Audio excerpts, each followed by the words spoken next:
What's up, YouTube? It is your boy JB, and I am here today with the review for Tyler Perry's The Oval. This is season number 1, episode number 19, and the episode was titled Clueless, you guys. So, without further ado, let's go ahead and just jump into this episode review. Alright, you guys, so this episode, it opens up where last week's episode left off. You guys remember, Nancy, she went down to the jail to see Barry because Richard wanted her to go see him. And, she wanted Richard to stay in the bed. So, she's at the jail. You also remember she was telling Barry to let her, tell her what is going on, like what has happened, what's going on with him. And Barry was telling her that he killed Ruth. And she's like, be honest with me, boy. And I was just sitting there thinking, I was actually thinking the same thing that Barry said. Which one is it? You want me to be honest with you, but then when I'm honest with you, you don't know if you can believe what I'm saying. But then when I lie to you, you still don't know if I'm telling you the truth or not. So which one is it? But Barry does ultimately say that he did not kill Ruth, which, shout out to the subscriber that told me the whole deal with the Ruth situation. And we're going to talk, and that actually played into this week's episode, and we'll talk about it a little deeper in the episode, the whole situation with Ruth. So then Nancy's like, Barry, I want you to just go ahead and admit it. You're mad at me for what happened. He said, yes, I'm mad at you. Like, Callie's school, her daycare, everyone knows that Ruth is not to see her, but my mama, the one person that I would think would know not to have her around, lets her see her. And then she ends up kidnapped. And, Nancy's like, you think I don't blame myself for this? And she's like, I do. And it's just, Nancy made a dumbass mistake, like a completely dumb mistake, super dumb. Like, I don't even want to go into that. So then Barry's like, you know what? I don't even want to see you anymore. Like, can I go to my sister? She's like, you think I want to see you?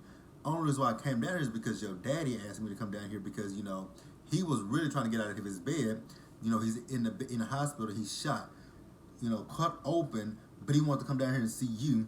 So here I am. I'm here because of that man in that hospital bed. And at that moment, I was like, oh my gosh, she's irritating me. She's giving me Hannah vibes. And Barry is giving me Benny vibes. That's the one thing about this show. I mean, I gotta say, kudos. I gotta give, props where props are due, because Tyler Perry is employing African American actors where most of them probably wouldn't be able to be on television currently. So I have to give him props for that. But when it comes down to some of his characters, especially on this show, the characters parallel other characters from The Haves and the Have-Nots. And I've stated some of them who their counterparts are. Like I just said a few minutes ago, Barry is Benny, Hannah and Nancy are one and the same, Victoria and Veronica are one and the same. A subscriber pointed it out to me that Hunter is similar to Jim. Hunter and Jim. Who else? Hunter and Jim. Donald is similar to Jeffrey. Kyle is similar to Justin. I actually want to say that Sam is kind of similar to oh god, what is Jeffrey's daddy's name? I can't think of his name right now. David. Sam kind of gives me David vibes, but that's neither here nor there, you guys. Let's just continue to talk about the show. And then speaking of Sam, so we see Sam. So he is getting ready for work. Priscilla's in the bed asleep. So Sam goes into the room to, wake Priscilla up, tell her like, hey, we gotta go to work. And Priscilla's like, can we just take the day off? Like, let's just stay here and just enjoy the day. He says, can't really do that. So then, he's telling her, we gotta get back, what did he say to her? They gotta get back, they gotta do better. And she's like, what are you talking about? He says, it's been 3 weeks. She's like, what are you talking about, babe? I don't understand what you mean. It's been 3 weeks. He's like, you don't know what I mean? She says, no. He says, it's been 3 weeks since we had sex. And she's like, oh. that? And the way she was talking, I knew I had been picking up on this for a while. I'm like, there is something off between those two. It's like a lack of chemistry.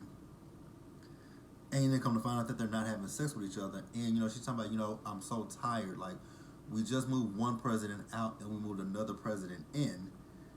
And, so she's just really tired. So then, she's like, oh, well, come on, let's have sex. He was like, no, because now it seems like it's a chore. So, no, it's not going to work for me. So let's move on, you guys. All right, so then let's move over to the pharmacy. So, Kareem was woken up about the phone ringing, and he answered the phone. It's the glass company, and they're telling Kareem that they're going to be there to assess the damages and let him know what's up. So Sharon's like, okay, well, how about you go home and you get cleaned up? Well, actually, he told Sharon to go home. She says, well, how about you go? He says, no, you go. He says, because I feel like the glass company, they're going to try to get over on you because you're a woman. And then she was like, no, I'm fine. You go. I can handle this. So it was like a back and forth of who's going to go, who's going to stay, who's going to go, who's going to stay, who's going to go, who's going to stay, who's going to go, who's going to stay. Kareem's going to go. And then that was it. He tried to kiss Sharon. She's like, no, your breath.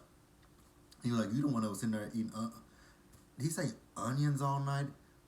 I'm guessing he was talking about like Funyuns or whatever, but he kisses her, he dips out. And then let's move over to Hunter. So at the White House, Hunter has finally switched the beds, but he still has the other bed in the room. He just got into the box, so now it's time to move the bloody mattress and box spring out of the room. I have a question about that. How in the hell did the blood get to the box spring? The box spring?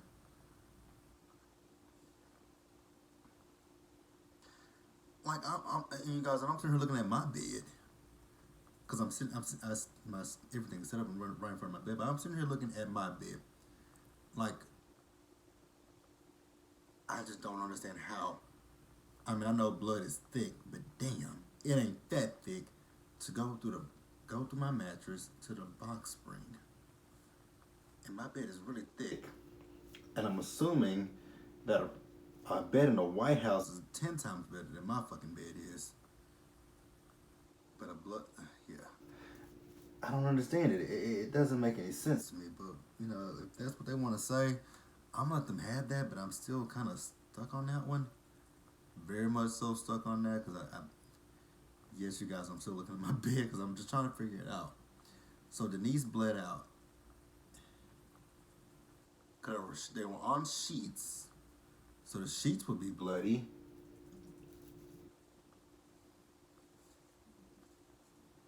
Now I know Kyle could have. Now what I can understand is the blood on the floor, on the floor. That I understand. Moving a dead body, but I'm still not understanding how the box spring got any blood on it. Not understanding that. Let's move on. Um. So yeah, Victoria comes in the room and she and Hunter argue with each other. And I'm like, God, here we go with this banter. I mean, it's funny. She calls him dumbass. And then they act like 5-year-old kids. Shut up, no, you shut up. But I really did realize in this episode, I'm like, damn, she really hates those fucking kids. But I don't blame her. Or do I? Let's move on. All right, you guys. So next, let's move over to the hospital. I was gonna say I've never saw a hospital room that had an echo as bad as that hospital room did. So the nurse is in there with Richard, and Nancy comes back. She's like, "Oh my God, I'm glad you're back." She's like, "What's going on?" She's like, "He's stubborn and he doesn't want to listen." And because Richard is like, he's fine. He wants to get up and walk around, and the nurse is like, "That's the medication, and once it wears off, you're not gonna feel that way." And I'm like, exactly. I mean, they did surgery on you, so yeah, buddy, you might want to get up. But once that pain medication wears off, your ass is gonna be in a heap of trouble. So he tells both the nurse and Nancy that he wants to go home because he's not necessarily used to having people take care of him. He said, "No offense to you, baby." He said he's just used to it being the other way around, where he takes care of other people. And then he asked her about Barry. Did she see Barry? She said, yeah, I saw Barry. She's like, I don't know where we went wrong with Barry. And again, I will preface it by saying, I feel like at this point, Nancy is diminishing the fact that Barry's daughter has been kidnapped by her mother and her psychotic clan that she's a part of. And, she's like, I don't want to even talk about him anymore. She's like, he's not the little boy that we raised. I mean, and also the little boy that you raised didn't have a daughter that got kidnapped by her mother. So it is what it is. And then, they talk about the whole Kareem, Sharon, and Barry situation, why he drove through the pharmacy. So Nancy tells him that he saw Sharon and Kareem having sex. That's why he drove through the pharmacy. Now, we see Sam over at the White House. He goes into the kitchen where Priscilla is. And, he's telling Priscilla, I think he was telling Priscilla that he's going to get off a little bit earlier. So, he's trying to plan some things for them for the night. And she's like, okay, we got to work it out. So then, they playing a little hooky, they kissing and whatnot. And then Victoria walks in and she's like, oh, what is going on here? He's like, oh, ma'am, I'm so sorry. And, he leaves out. And then when he leaves out, Victoria's talking to Priscilla, telling Priscilla, like, you shouldn't be doing that with the Secret Service. And he's married. She's like, I know he's married. He's married to me. She said, is that so? I'm like, Victoria. You didn't know that. How did she not know that? Maybe they're just good at hiding it. I don't know. Whatever. Let's move on, you guys. All right, you guys. So Donald is in the residence and he's looking for Hunter. He asked Victoria how she saw him, and he's telling her that she's like, what are you looking for him for? He's like, we got a lot of work to do.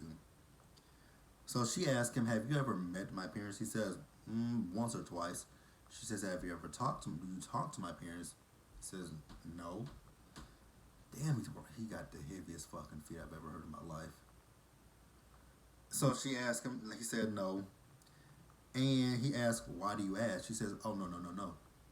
I'm asking the questions here. She says, when most of the time when you ask a person a question and they ask you a question back in return, they're trying to throw you off the trail. And she says to him, she says,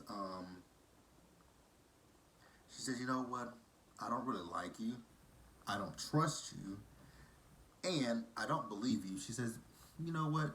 Maybe it's because you sleep with men. I'm like, well, there goes Veronica. There goes Veronica Harrington. And she says, maybe it's because you sleep with men and you're too scared to come out. So then she tells him, yeah, I know. But Hunter, you don't have to worry about that one. That one, he's clueless as hell, so you're good on that one. And she tells him, so when it comes down to any decisions, national security, the market, the military, foreign affairs, anything of that nature, you don't deal with Hunter with that. You come to me. He's like, what? She's like, yeah. You run that shit through me. And he tells her, but you don't have the clearance for that. She's like, do you know why I'm the first lady? He's like, yeah, because you love your husband. She says, try again. She says, I'm the first lady because it is racist ass country because they don't want a black woman as the president. So I'm stuck in his shadows when I'm 10 times smarter than what he is. She's like, oh, I'm sorry. I didn't mean to go off on a tangent like that. She says, but going forward, what you're going to do is you're going to brief me every morning. You're going to give me you're going to have a copy of it on my desk. Actually, you know what? Bring me his copy because he's not going to read it anyways. And I'm like, well, damn. So then, where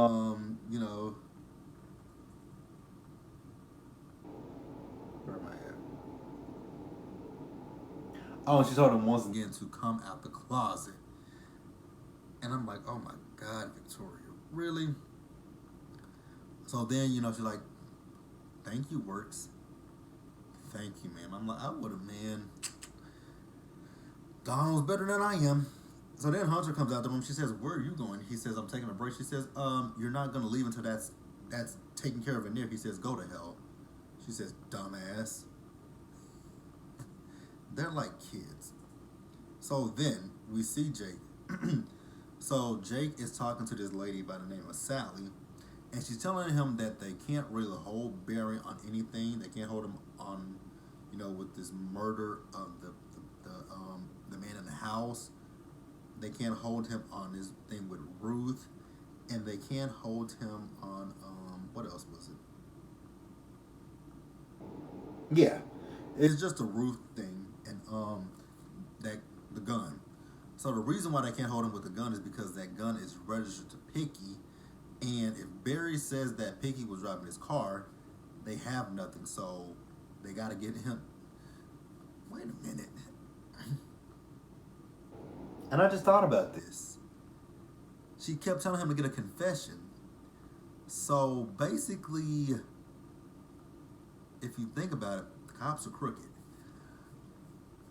The cops are crooked because she said get a confession, and it took me a minute to realize what she was saying get a confession about. She's telling him to get a confession about the fact that Picky, since it's Picky's gun and it's Barry's car, and their cousins say that Picky was driving your car, had his gun, shot his gun, killed that man. Damn, that's kind of fucked up that the cops would say that. And then she also explained the situation about Ruth. So, the Ruth situation is it wasn't Ruth that was killed. It was another woman. I can't remember. I didn't take down what her name was. And also, he said, "What about the knife and the blood?" She says the blood on the knife was animal blood. I'm like, animal blood. So what they doing, a sacrifice? So then we see Jake. He calls Sam. He just fills Sam in on everything that's going on. He says, he might be able to, he'll probably get out on bail, but you could also see if Kareem will drop the charges. But if not, he is going to get bail. I'm like, oh, wow. So he's going to be back on the streets. Cool. All right, so then Sharon returns back to the pharmacy. She's all cleaned up. So then Kareem tries to go in for a kiss, and she, like, whoa, ducked and dodged his ass. He's like, what's up with that? She's like, it's just been a lot going on. He says, I know there's a lot going on. A lot is going on, right? I know a lot is going on because look, I just got an estimate on my storefront, and the insurance company is not going to cover it. And she was like, what? He was like, yeah, they're not going to cover it. You guys, I'm thinking. His insurance will cover it.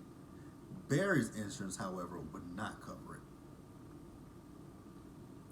That part I do know, because, he could go through Barry's policy, but Barry's insurance company is going to deny that claim. And the reason why they would deny that claim is because that was an intentional act. So Kareem would have to, yeah, that is true. So Kareem is going to have to go after Barry.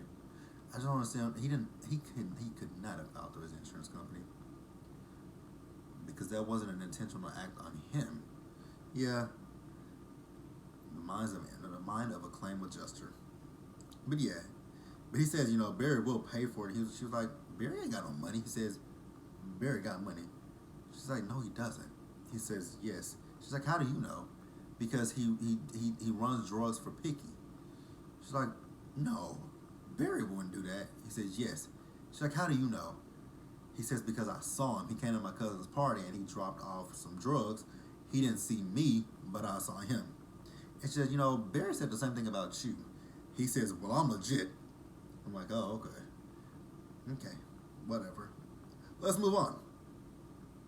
So then we see Kyle. So Kyle, he went to see Donald in his office, and Donald is upset, calling, talking about that bitch.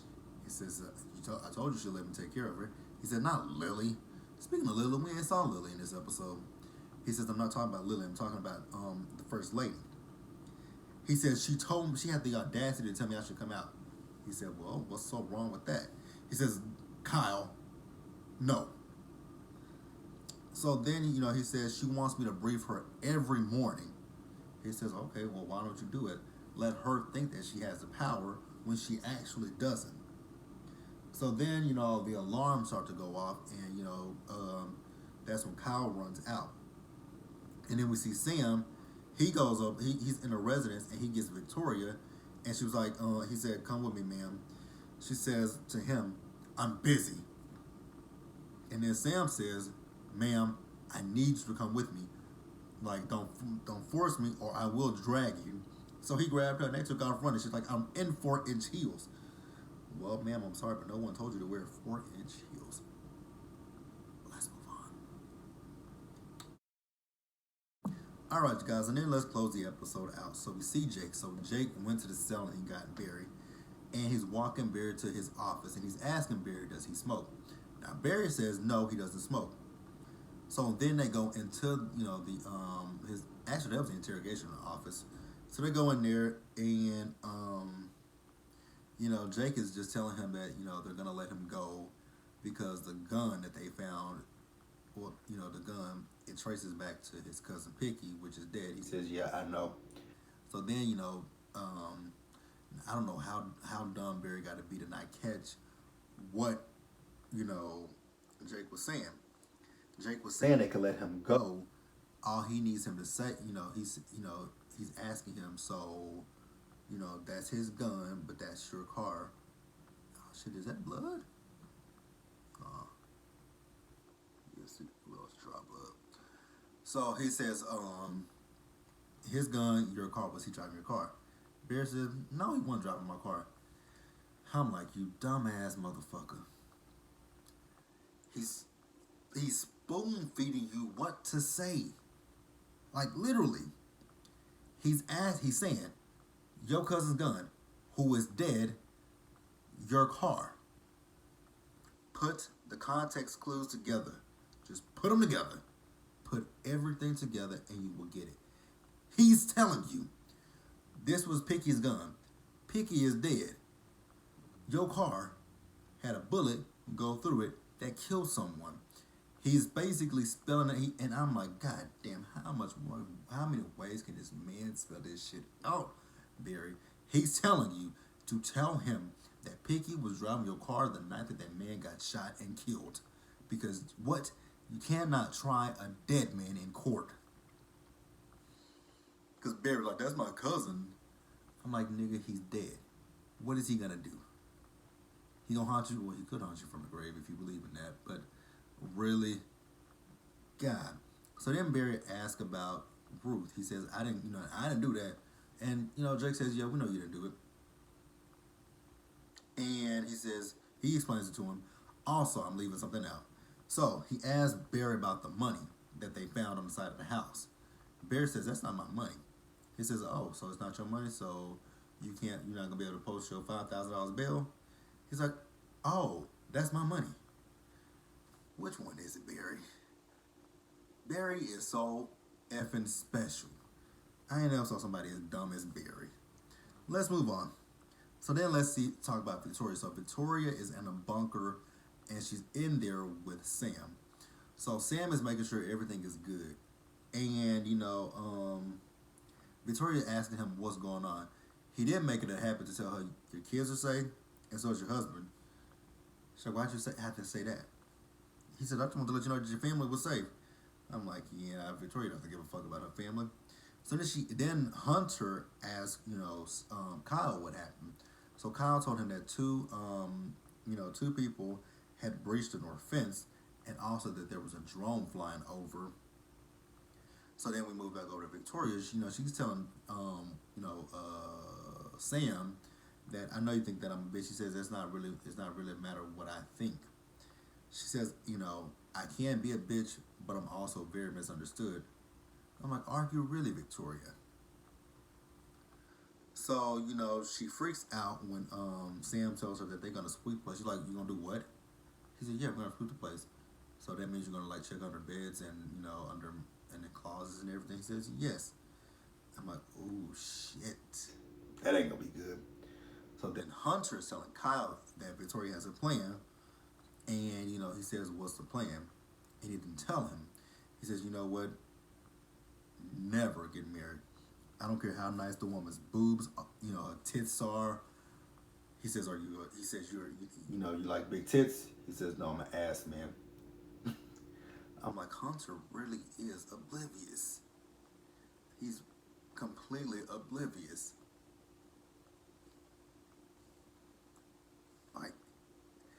He didn't. I mean, he really didn't catch it last week when Kyle was coming onto him. Dumbass.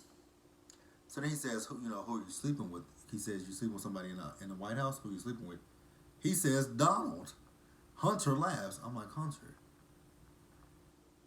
you are really clueless. Have you not saw how? Okay, yeah. I'm just gonna leave that one alone for right now.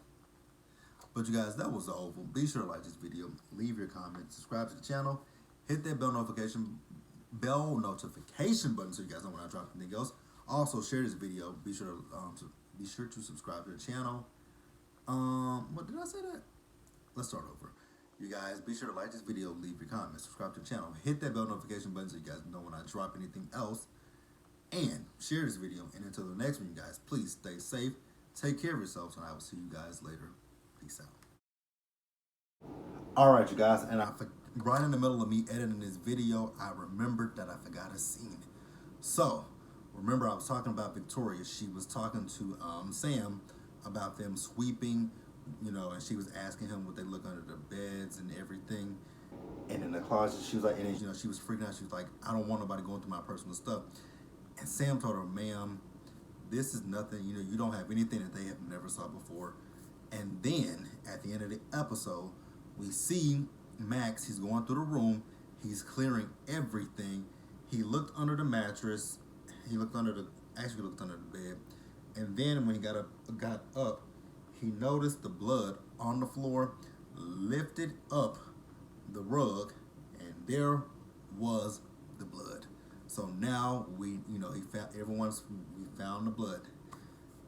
Sloppy work on everyone's behalf. But that is it, you guys, and I am off. Good night, you guys.